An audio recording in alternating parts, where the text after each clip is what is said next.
Welcome back students to standard 10 chemistry chapter 3 carbon and its compounds. Actually it is chapter 4, correct? Not 3. It's chapter 4, carbon and its compounds, and we are in the 5th session. Alright children? Okay. Now, in the previous session children, we learnt about isomers.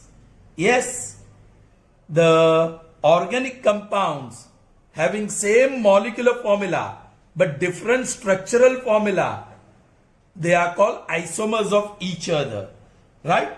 And in the structure of hydrocarbons, we have seen two types of chains: unbranched, branched, correct? Unbranched, you can call it as a straight chain also, or you can call it as simple chain, correct? और branch को आप complex chain भी बता सकते हो, correct children? Alright. As for example methane जिसमें एक carbon है, इथेन जिसमें दो कार्बन है, और प्रोपेन जिसमें तीन कार्बन है, correct? Let me show the bond now. एक ही कार्बन है, उसके चार बॉन्ड. ऑलराइट, ये कार्बन कार्बन के बीच बॉन्ड, फर्स्ट, सेकंड, थर्ड, और ये फोर्थ. सेकंड कार्बन का 1 2 3 4. यस, ये फॉर प्रोपेन. ये मीथेन है.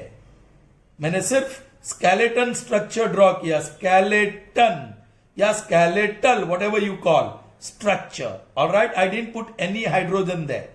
Okay, this is ethane, this is propane. Children, they will have only single structure, correct? But from butane, जिसमें चार carbon है, 1 2 3 और 4, पहले unbranched chain, that is simple chain. लेकिन second हमें मिलता है, this I remove from here and I'm going to put it on the second carbon atom. So 1 2 3 are left. If I remove this, children, whatever I am removing, तो इसके बाद ये जो बचा ना, उसको कहते हैं radical. That is called radical. जो दो पार्ट्स बन गए, आई एम रिमूविंग. मेरा जो नॉर्मल ब्यूटेन है, उसमें से मैं ये CH3 निकाल रहा हूं, तो so I am dividing that into two parts. They are called radical. दोनों को रेडिकल कहते हैं, लेकिन इसको मैं निकाल रहा हूं, so that is called free radical. उसको हम फ्री रेडिकल बोलते हैं. ऑलराइट, और radical is denoted by R. मतलब उसमें कार्बन और हाइड्रोजन, देखो यहां CH3, CH2 और CH2, इसको कहते हैं रेडिकल आर. ये भी रेडिकल ही है, करेक्ट? यहां CH3 है. Okay, what we removed is CH3 and what is left is CH3, CH2, CH2. ये रेडिकल है, और जो निकाल रहे हैं उसको कहते हैं free radical. This is free radical. Alright, so हम क्या फ्री रेडिकल कहां लगा रहे हैं? दूसरे कार्बन एटम से. यहां that CH3 is connected here. Okay, तो ये नया स्ट्रक्चर बन गया.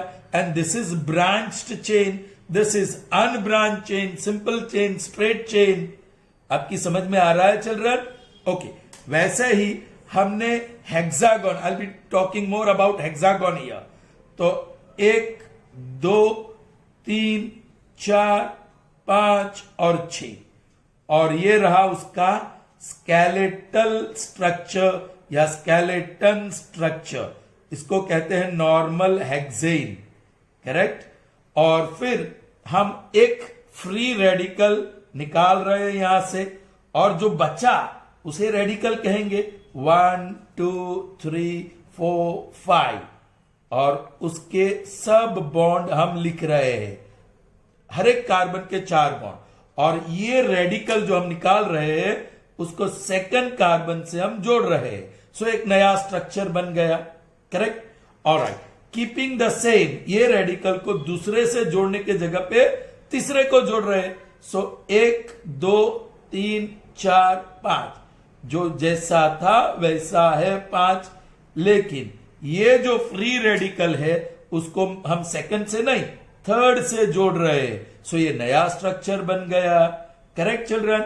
अब और कुछ नया नहीं बना सकते हैं, लेकिन यहां से मैं एक और फ्री रेडिकल निकाल रहा हूं, तो रेडिकल का पार्ट इतना रह गया, 1 2 3 4, और ये सेकंड कार्बन पे एक जोड़ा है, राइट। सबके 4 बॉन्ड दे दो चिल्ड्रन, सबके 4 बॉन्ड दे दो। और ये जो रेडिकल निकाला वो मैं थर्ड पे जोड़ रहा हूं, थर्ड पे मतलब यहां, ऑलराइट। तो यहां जोड़ दिया उसको, सो ये नया स्ट्रक्चर बन गया। अब मैंने यहां थर्ड पे जोड़ा था, मेरे पास एक और ऑप्शन है, सेकंड पे जोड़ सकता हूं ऊपर, तो वो भी कर दे। 1 2 3 4, ये सेकंड से जुड़ा फ्री रेडिकल ऑलरेडी है, ऑलराइट। और ये निकाला फ्री रेडिकल, मैं रेडिकल के सेकंड कार्बन से जोड़ रहा हूं, सो ये एक नया स्ट्रक्चर बन गया। ये हमने देख लिया है चिल्ड्रन। हर एक में कार्बन 6 होते हैं और हाइड्रोजन 14 होते हैं। So the molecular formula of this या this is same, but structural formula different, and that's why they are called isomers of butane, and it has 5 isomers, correct।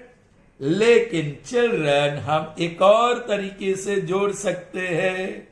ये कार्बन एटम है, ये carbon atom, ये carbon atom, ये carbon atom, ये carbon atom और ये carbon atom. ये carbon atom को हमने जोड़ दिया, इसको इससे जोड़ दिया, इसको इससे जोड़ दिया, इसको इससे जोड़ दिया, इसको इससे जोड़ दिया और इसको इससे जोड़ दिया, ऑलराइट। अब जो हाइड्रोजन है वो कितने चाहिए, ये कार्बन के 2 बॉन्ड ऑलरेडी है, सो ये 2 हाइड्रोजन के साथ जोड़ेगा।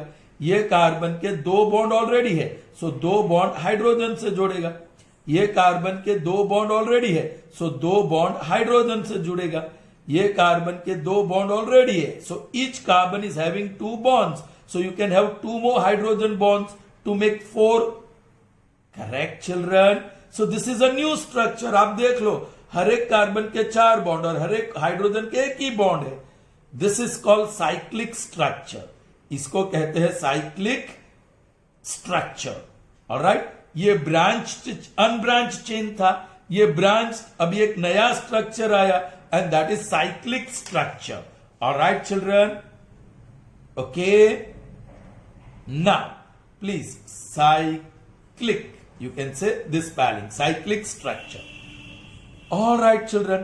अब यहां नंबर ऑफ कार्बन एटम, यहां मैं C लिख रहा हूं अभी, C C C C C, 2 4 और 6, C 6 और H 2 4 6 8 10 12, H 12। Oh children, the molecular formula is different, structure तो different है ही, लेकिन molecular formula is also different, so you cannot say this is an isomer of hexane, all right, क्योंकि molecular formula बदल गई, so you cannot call इसका नाम है cyclic hexagon। What is the name of this compound? Cyclic hexagon। याद करो, what is the name of this compound? Normal hexane। This 2 methyl pentane, इसका 2 dimethyl butane, 2 dimethyl butane, and this is 3 methyl pentane, है ना। और इसका नाम cyclic hexagon, क्योंकि cyclic है, करेक्ट। आपको पूरा सर्कल जैसा बनता है। Are you getting me children? So this is cyclic hexagon. Is that clear children? Are you getting me? Okay children, इसको एक और तरीके से बॉन्ड कर सकते हैं। ये कार्बन, ये कार्बन, ये कार्बन, ये कार्बन, ये कार्बन, ये कार्बन, 6 कार्बन। यहां मैंने डबल बॉन्ड लगा दिया एक कार्बन के बीच, फिर सिंगल बॉन्ड, फिर डबल बॉन्ड, फिर सिंगल बॉन्ड, फिर डबल बॉन्ड, फिर सिंगल बॉन्ड, ऑलराइट। अब ये कार्बन के 3 बॉन्ड हो गए, सो एक ही हाइड्रोजन के साथ जुड़ेगा। सेकंड कार्बन के भी 3 बॉन्ड हो गए, 2 और 1 3, तो यहां हाइड्रोजन जुड़ेगा। यहां 2 और 1 3, सो एक ही बॉन्ड बचा। ये कार्बन के 2 और 1 3, 1 बॉन्ड बचा। ये कार्बन के 2 और 3, 1 बॉन्ड बचा। और ये कार्बन के 2 और 3, 1 बॉन्ड बचा। चिल्ड्रन, इसको कहते डबल बॉन्ड आया, सो अल्केन का ANE निकल जाएगा और ENE आएगा। इसको कहते हैं साइक्लिक हेक्सीन। साइक्लिक हेक्सागोन लिखा मैंने, इसको कहते हैं साइक्लिक हेक्सेन। हेक्सागोन नहीं चिल्ड्रन, हेक्सागोन तो स्ट्रक्चर है। It is called cyclic hexane और दिस इज साइक्लिक हेक्सीन और उसका कॉमन नेम है benzene. So this is the structural formula of benzene. इसको इस तरीके से भी लिख सकते हैं आप, carbon carbon carbon carbon carbon और कार्बन। ये double bond single bond, double bond single bond, double bond single bond और इसके बाजू में H लिख दो, एक एक H कार्बन के बाजू में लिख दो। दैट्स इट, कार्बन के बाजू में H लिख दो। ये है यस साइक्लिक या रिंग स्ट्रक्चर। साइक्लिक स्ट्रक्चर या तो ring structure of benzene. I hope that is clear to you. So hexane में एक और स्ट्रक्चर है अनब्रांच्ड, नॉर्मल, ब्रांच्ड 4 और एक रिंग स्ट्रक्चर मिला, एक रिंग स्ट्रक्चर मिला या साइक्लिक स्ट्रक्चर मिला जिसको कहते हैं cyclic hexane. Alright, cyclic hexane, is that clear? और डबल बॉन्ड हो गया तो साइक्लिक हेक्सीन विच जिसका कॉमन नेम है बेंजीन। Is that clear? या industrial name benzene. Okay, moving further children. So that's all. आपको सिर्फ ये स्ट्रक्चर याद रखना होगा। ये शायद they might ask you in the exam, draw structural formula of benzene, तो आपको ये ड्रॉ करना होगा। 1 मार्क का क्वेश्चन हो सकता है और ये ऑब्जेक्टिव क्वेश्चन भी हो सकता है कि बेंजीन का स्ट्रक्चर हेक्सेन से अलग है। So is it an isomer? No, क्योंकि फॉर्मूला बदल जाती है। यहां तो और फॉर्मूला बदल गई, कार्बन 1 2 3 4 5 6 और हेक्सेन हाइड्रोजन भी 1 2 3 4 5 और 6 ही है। So this is the molecular formula of benzene. Alright, this is molecular formula of benzene, या आप कह सकते हैं cyclic hexene. Alright, okay. So molecular formula अलग होने की वजह से साइक्लिक हेक्सेन कहो या साइक्लिक हेक्सीन कहो, though they are related to hexane, they are not isomers of hexane. Of course, the structure are different, but molecular formula are also different. For isomers, structural formula are different, but molecular formula has to be same. Is that clear to you, children? All right. We move on to the next concept, and that is about allotropes of carbon. Now, first try to understand what is the meaning of allotrope. Children, एक oxygen और एक oxygen के बीच ऐसा bond है जिसको हम कहते हैं O2 मॉलिक्यूल. ऑलराइट, उसी तरह ऑक्सीजन के बीच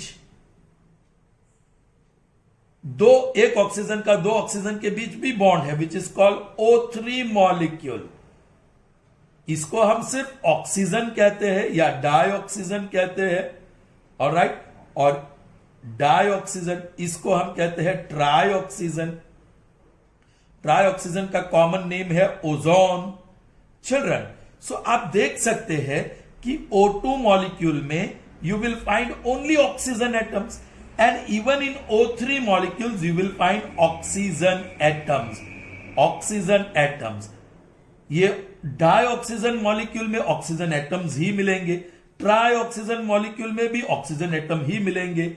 so property should be same, क्योंकि अंदर तो एटम्स ऑफ ऑक्सीजन ही है, but they have different properties. Children, this ozone is poisonous, alright, but it helps the earth by absorbing ultraviolet radiation. Ultraviolet radiation को absorb करता है, and because of this property ozone protects the earth from ultraviolet radiation.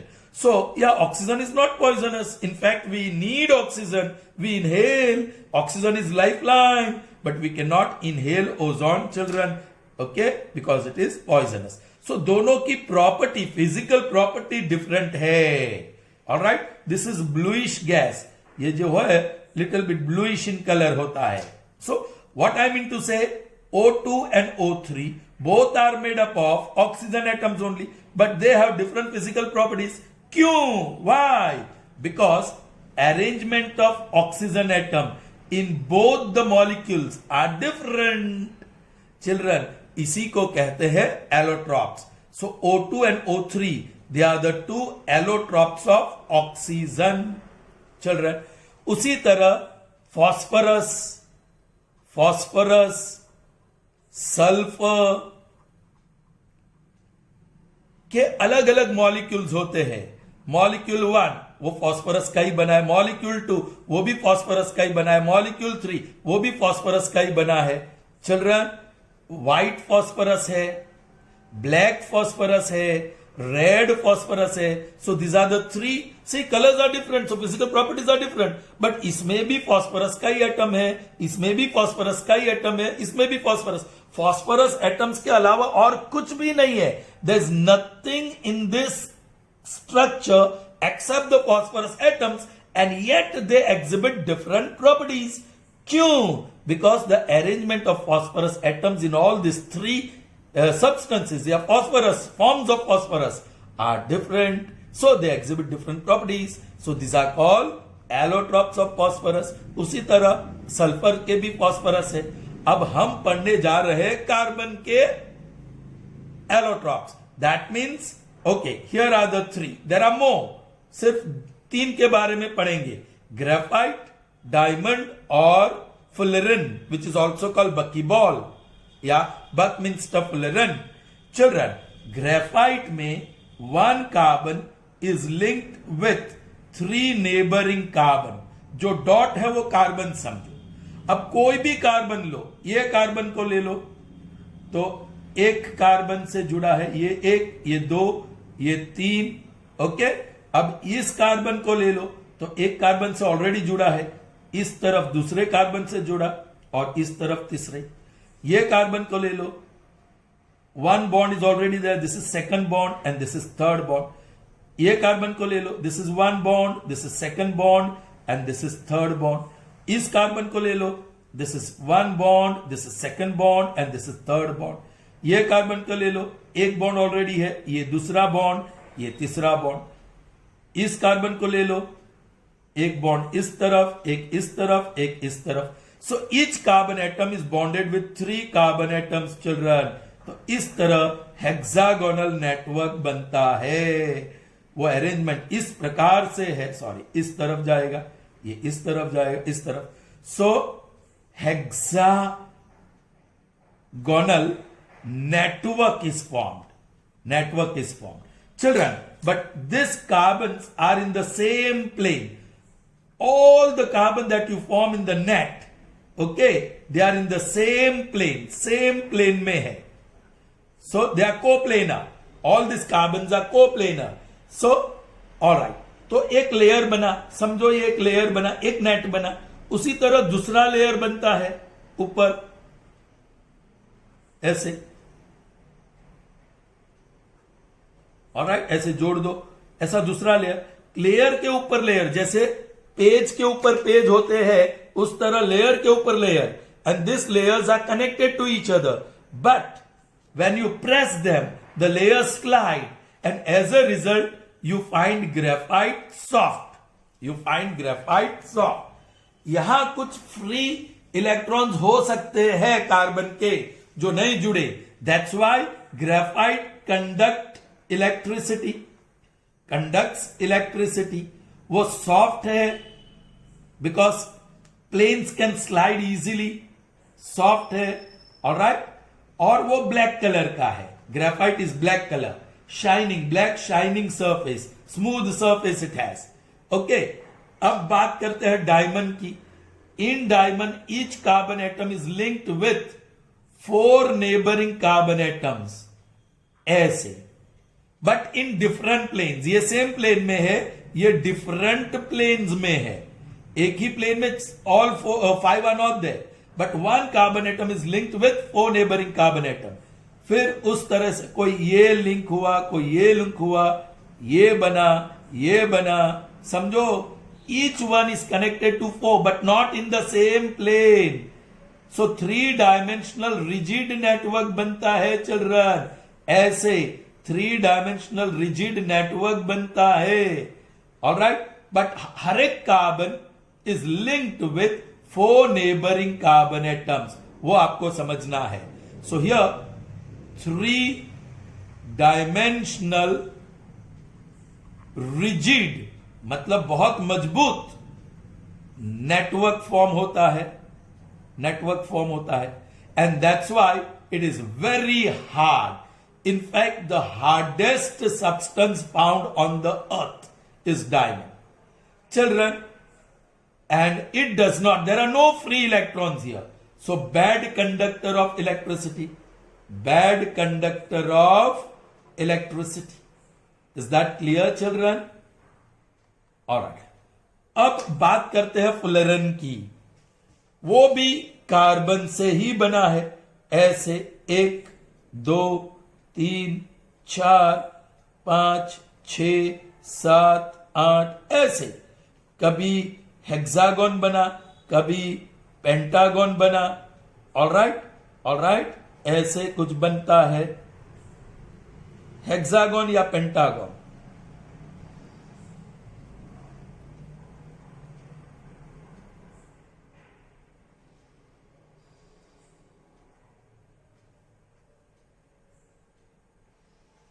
Children ये पूरा ऐसे कुछ बनता है, try to understand. Pentagon या hexagon,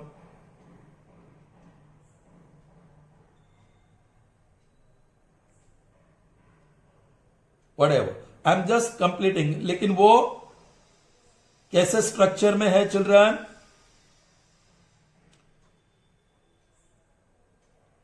Children, if you know about the football, its structure, all right, children, तो आपको उसमें ऐसे छोटे छोटे हेक्सागॉन्स और पेंटागॉन्स मिलेंगे, विच इज कॉल्ड पैनल, उसको पैनल बोलते हैं, करेक्ट? ऐसे पैनल मिलेंगे चिल्ड्रन, आपको ऐसे पैनल मिलेंगे।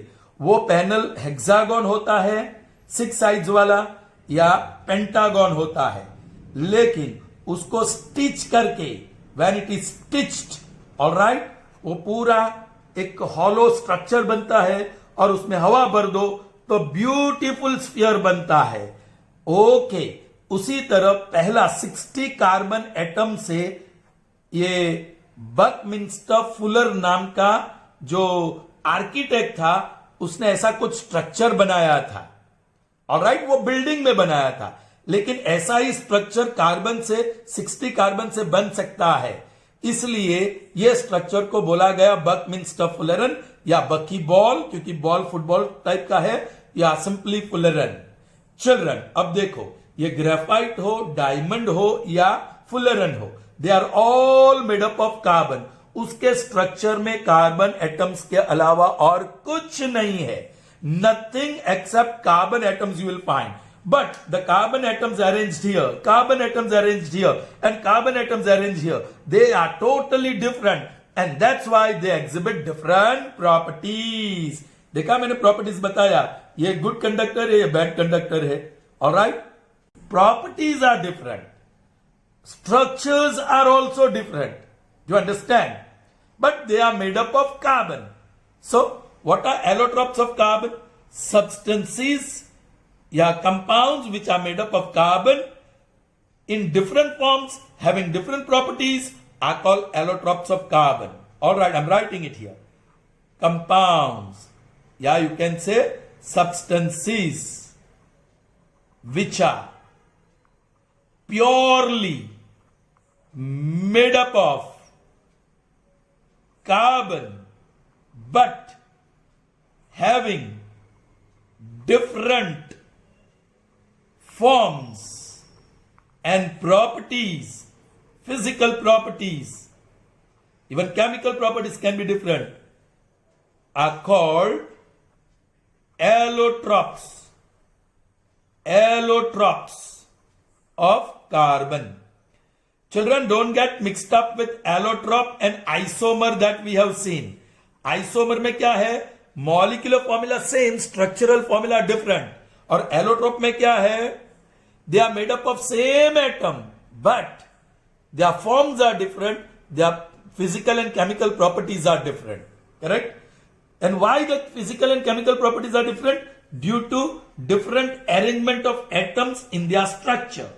ग्रेफाइट में सिर्फ कार्बन है, डायमंड में सिर्फ कार्बन एटम्स है, और फुलेरन में सिर्फ कार्बन एटम्स है, but they are arranged differently. I have described. Here one carbon atom is linked with 3 neighboring carbon atoms but in the same plane. Here one carbon atom is linked with 4 neighboring carbon atoms but in the different planes. Here one carbon atom is linked with 3 neighboring carbon atom and it forms hexagonal network. But 60 carbon का combination एक ऐसा sphere देता है. Do you understand? Okay. So moving further, children. So I hope allotropes of carbon is clear to you. Now, yes, I've already told you what is radical, free radical and heteroatoms. Just try to understand. ये दो चीज पहले मैं यहां methane का structural formula draw किया. I am just removing this hydrogen.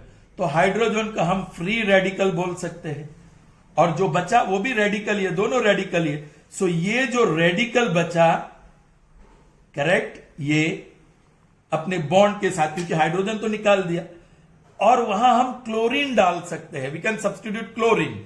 So hydrogen is removed and new atom is added और इसको कहते हैं हीट्रो एटम. इसको कहते हैं हीट्रो एटम. सो यह हीट्रो एटम इज क्लोरीन. ये क्या बना? मीथेन था. अब इसका नाम क्लोरोमीथेन बन गया, क्लोरोमीथेन. और you can say methyl chloride. एक मीथेन में से एक हाइड्रोजन निकल गया, सो यू कैन से मिथाइल और क्लोराइड, ऐसे नाम दे सकते हैं चिल्ड्रन. ऑलराइट, चलिए दूसरा देखते हैं. 2 कार्बन वाला ये हाइड्रोजन है, करेक्ट, बॉन्ड. अब आई एम रिमूविंग 1 हाइड्रोजन, तो इसको हम फ्री रेडिकल कहेंगे. जो बचा वो उसको रेडिकल बोलेंगे. जो बचा है वो क्या है देख लो, मैं यहां ड्रॉ कर देता हूं. और इसको, ये हाइड्रोजन जो निकाला गया, वहां मैं ब्रोमीन लगा रहा हूं. वो शेयर होगा इसके साथ, क्योंकि ब्रोमीन को भी एक कार्बन, एक इलेक्ट्रॉन चाहिए. ओके, तो ये जो ब्रोमीन मैंने अटैच किया, यहां सब्स्टिट्यूट किया, it is called hetero atom. Alright. और ये जो नया कंपाउंड बन गया, यहां मैं क्लोरीन भी लगा सकता हूं. ये जो नया कंपाउंड बन गया उसको कहते हैं bromo ethane, because this is ethane. 2 carbon वाला इथेन है, so this is bromo ethane. Had I put here chlorine, it would have been called chloroethane. Is that clear, children? Children, methane की और chloromethane की property अलग, ethane की और chloroethane की property अलग, करेक्ट. लेकिन ये क्लोरोइथेन, मीथेन, क्लोरोइथेन, ये सब की प्रॉपर्टी कुछ सिमिलर सी होगी. They will have similar properties. Alright. क्यों? Why similar properties? Because of heteroatom that is there in its structure, because of chlorine. So उसका मतलब यह हुआ कि the property of this substance changed because of chlorine. So chlorine dominates to give different property to this methane and ethane. Methane और ethane की property बदल गई क्योंकि क्लोरीन उसमें आ गया और क्लोरीन ने अपनी प्रॉपर्टी डाल दी और उसको कुछ अलग प्रॉपर्टी दे दी. ऑलराइट. सो ये जो ऑर्गेनिक कंपाउंड्स है उसकी प्रॉपर्टी किसकी वजह से है? हीट्रोएटम की वजह से है. ऑलराइट. अब हमने एक एटम डाला, ऐसे ग्रुप ऑफ एटम भी डाल सकते हैं. कैसे? जरा देखो बराबर. ये मीथेन है, ऑलराइट, और यहां एक ग्रुप ऑफ एटम है, ऑक्सीजन और हाइड्रोजन का ग्रुप है, जिसको कहते हैं हाइड्रोक्सिल ग्रुप. उसको कहते हैं हाइड्रोक्सिल ग्रुप या अल्कोहल ग्रुप. ये सिंगल एटम क्लोरीन था, ये सिंगल एटम ब्रोमीन था. यहां ग्रुप ऑफ एटम्स है जिसको कहते हैं हाइड्रोक्सिल ग्रुप या alcohol group. Okay. Now same thing I am going to do, I can remove one hydrogen, ये फ्री रेडिकल, और उसको हाइड्रोक्साइड से, ये हाइड्रो जो OH है वो ग्रुप ऑफ एटम्स यहां डाल सकते हैं, तो ये जो बन गया इसको कहते हैं ethyl, sorry not ethyl, methane है, सो मिथाइल अल्कोहल, ये नया कंपाउंड बन गया, और ये प्रॉपर्टी चेंज हो गई ये ग्रुप ऑफ एटम्स की वजह से। करेक्ट चल रहा है?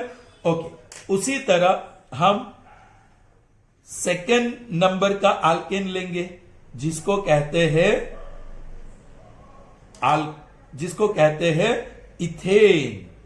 अब उसमें से एक हाइड्रोजन निकाल देंगे और ग्रुप ऑफ एटम्स OH से सब्स्टिट्यूट करेंगे, तो ये बन गया इथाइल अल्कोहल। उसका दूसरा नाम भी है ethanol, that will study later. इसको दूसरा नाम है मीथेनॉल। ऑलराइट चिल्ड्रन, तो what you have to learn here is कि हाइड्रोजन को रिमूव करके हम दूसरे एटम से या ग्रुप ऑफ एटम से सब्स्टिट्यूट कर सकते हैं। सच एटम और ग्रुप ऑफ एटम वो कंपाउंड की प्रॉपर्टी टोटली बदल देते हैं। Alright, the property are totally guided by this hetero atoms. जो हिट्रो एटम्स आ रहे हैं उसकी वजह से प्रॉपर्टी बदल जाती है। So yes, the characteristics of compounds are totally dominated by heteroatoms. That's why they are called functional group. Functional group, वो लोग कुछ काम करते हैं, फंक्शन करते हैं, उसकी वजह से प्रॉपर्टी बदल जाती है। ऑलराइट, और इसी ग्रुप की वजह से या सिंगल एटम की वजह से प्रॉपर्टी बदल जाती है। That's why they are called functional groups. Children, radical क्या है, फ्री रेडिकल क्या है, हेटेरोएटम्स क्या है? वही हेटेरो एटम्स सिंगल एटम हो या ग्रुप ऑफ एटम हो उसको कहते हैं functional groups. Alright children, so now let's see some of the functional groups that we have to study. Alright, हम सब नहीं स्टडी करेंगे, ये स्टडी करने के लिए कुछ और भी है functional group, we won't be studying about that. O और H का एक ग्रुप है और उसके लेफ्ट में ऐसे बॉन्ड रहता है, इसको कहते हैं hydroxyl group, alcohol group. Please children learn कर लेना, हाइड्रोक्सिल या अल्कोहल, बॉन्ड OH, ये सिंबल के साथ याद रखना, नेक्स्ट सेशन में बहुत जरूरी है। दूसरा COOH, कुछ बच्चे पूछते हैं CO2H क्यों नहीं लिखते हैं? नहीं लिखा जाता है, इसको इसी तरह याद करना होगा। You will study in higher classes, क्यों ऐसे नहीं लिखते हैं? ऑलराइट, इसको कहते हैं कार्बोक्सिलिक एसिड या organic acid group, carboxylic acid या organic acid group. Next functional group है अल्डिहाइड, ये ग्रुप में कार्बन, हाइड्रोजन और ऑक्सीजन है और यहां बॉन्ड है। कीटोन, कार्बन और ऑक्सीजन के बीच डबल बॉन्ड है और ये सिंगल सिंगल दो, चार बॉन्ड होने चाहिए ना कार्बन के। ऑलराइट, चलिए नाउ आप बोलेंगे सर यहां तो एक ही है, नहीं वो आगे लगेगा। ऑलराइट, जो रेडिकल होता है ऐसे, रेडिकल को R सिंबल कहते हैं, रेडिकल को सिंबॉलिकली R कहते हैं, तो ऐसे R लगा सकते हैं।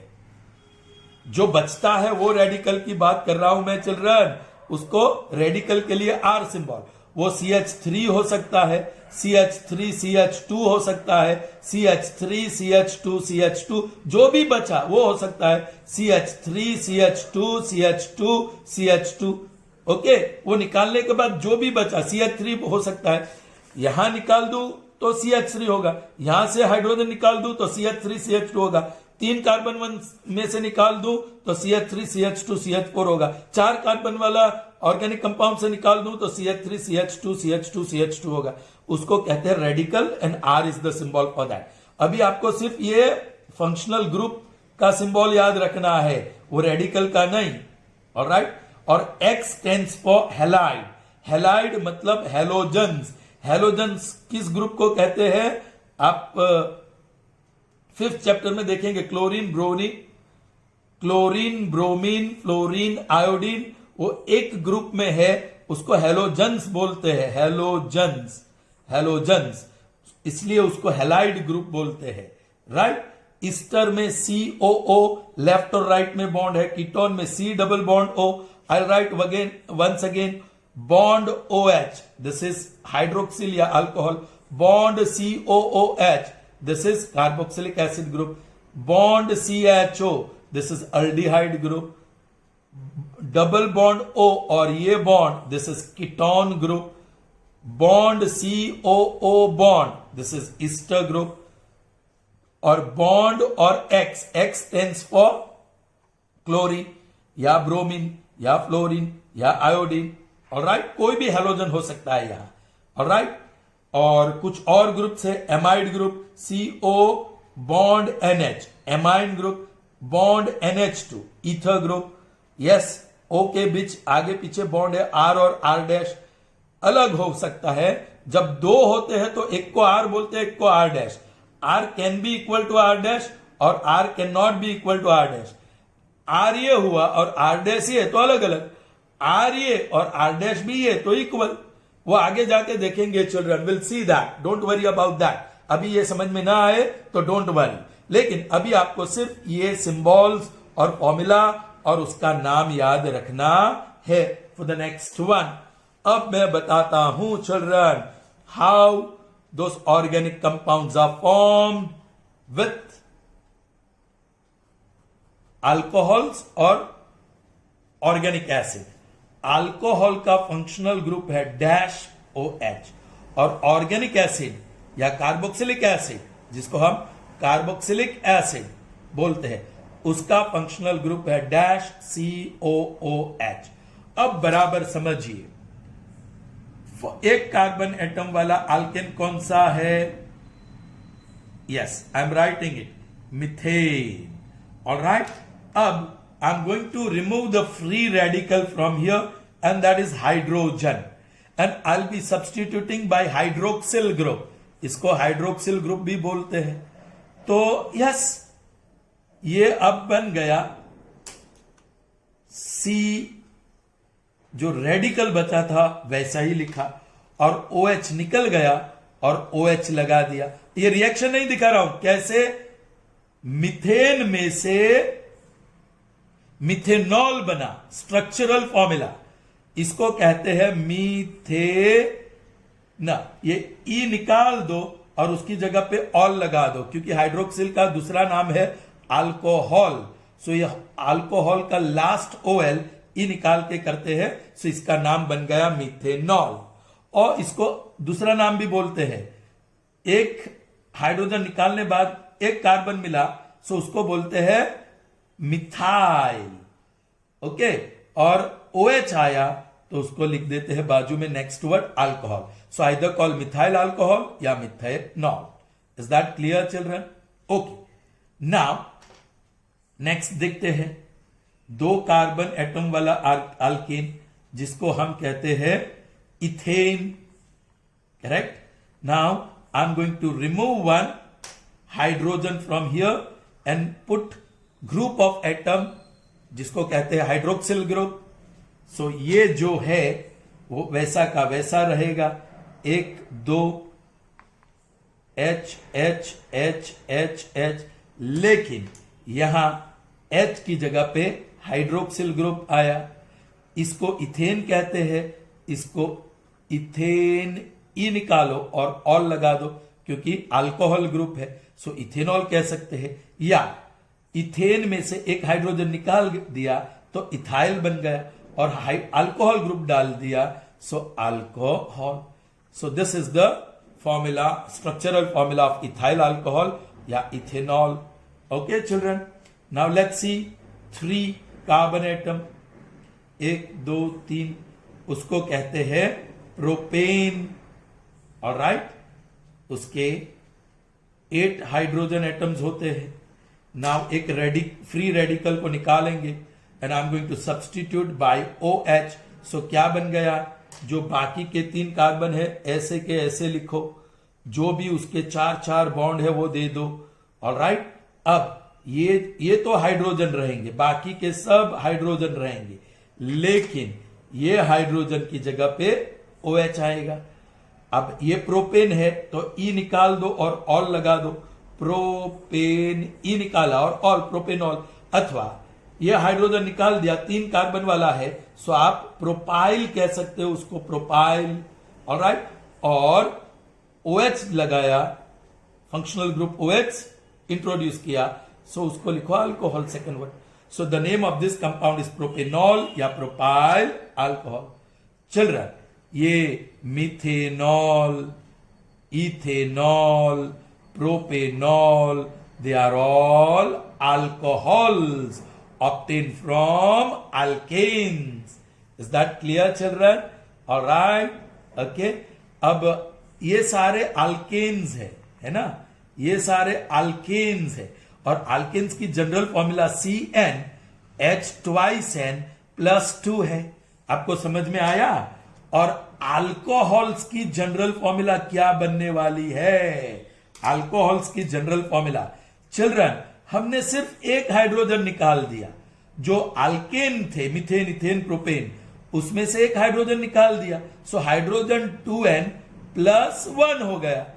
2n+2 थे, एक कम कर दिया, सो 1 हो गया, और वो हाइड्रोजन निकल गया, उसकी जगह पे लगा दिया OH। So this is the general formula of alcohols. Alright, okay. चलिए, अब कार्बोक्सिलिक एसिड कैसे बनता है? सो पहला 1 कार्बन वाला अल्केन मैंने ले लिया, जिसको कहते हैं मीथेन।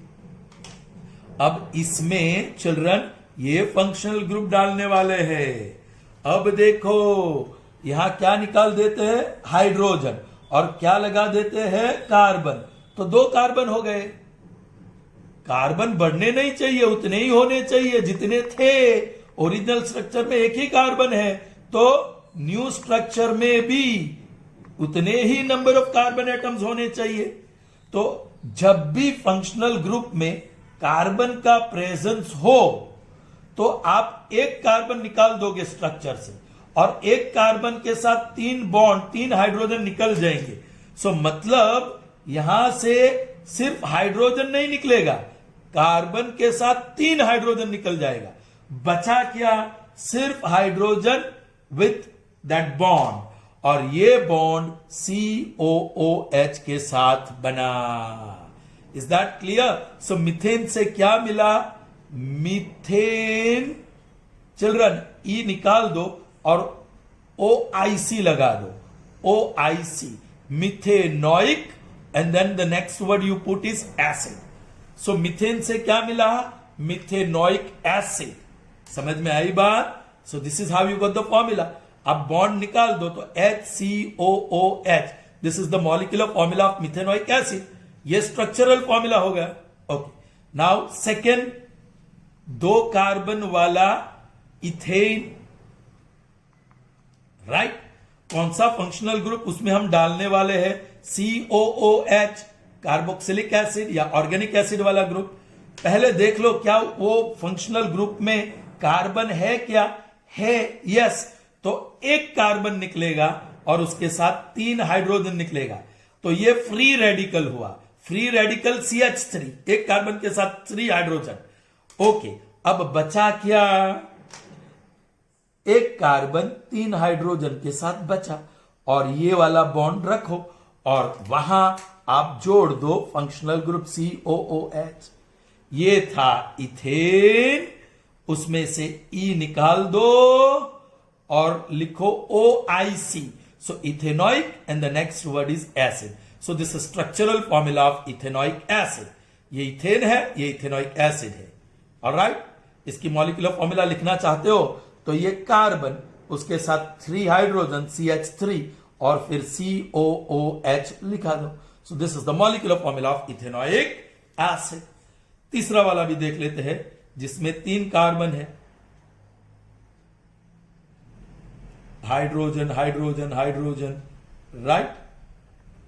कौन सा फंक्शनल ग्रुप हम जोड़ने वाले हैं इसमें? COOH। क्या उसमें कार्बन है? यस है। तो कार्बन निकलेगा और उसके साथ ये 3 हाइड्रोजन भी निकल जाएगा। तो बचा क्या? रेडिकल क्या बचा? ये 2 कार्बन वाले, उसके बॉन्ड दे दो, यहां हाइड्रोजन, हाइड्रोजन, हाइड्रोजन, हाइड्रोजन, लेकिन यहां से ये बॉन्ड टूट गया है, ये निकल गया है, और उसकी जगह पे COOH आया। कार्बोक्सिलिक एसिड का फंक्शनल ग्रुप ऐड हुआ। See number of carbon atom 1 2 3 और इसमें भी 1 2 3 वही रहा, तो नाम सेम रहेगा। ये प्रोपेन था, ई निकाल दो और वहां OIC लिख दो, so propane OIC, propanoic acid, ये इसका नाम हुआ। Is that clear to you children? So this is how you get the structural formula and molecular formula of alcohols and organic acid. All right, children? Well, children, we can conclude this session here, but we'll have to continue with alcohols and organic acids in the next session as well.